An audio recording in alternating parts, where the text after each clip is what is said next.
വായിക്കുമ്പോൾ നിങ്ങളുടെ ഭാവനയ്ക്ക് ഒരു വലിയ പ്രസക്തിയുണ്ട്.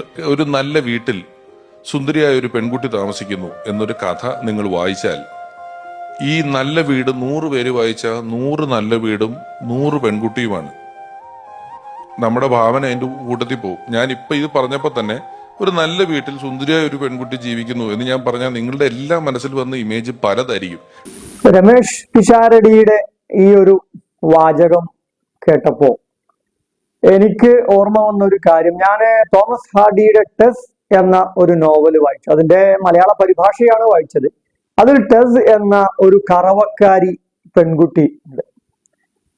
ഞാനത് വായിച്ചപ്പോ എനിക്ക് എൻ്റെ തൊട്ടടുത്തുള്ള ഒരു അയൽവാസി പെൺകുട്ടിയാണ് ഓർമ്മ വന്നത്. കാരണം വളരെ മെലിഞ്ഞ ഒരു പെൺകുട്ടിയായിട്ടാണ് ടെസ്സിനെ ആ നോവലിൽ ചിത്രീകരിക്കുന്നത്.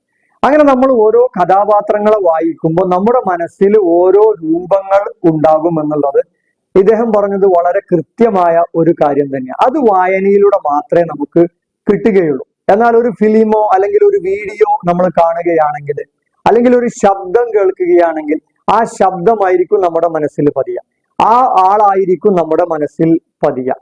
വായനയെ വളരെ കൃത്യമായി തന്നെയാണ് ഇവിടെ രമേഷ് പിഷാരടി വരച്ച് കാണിച്ചിട്ടുള്ളത്.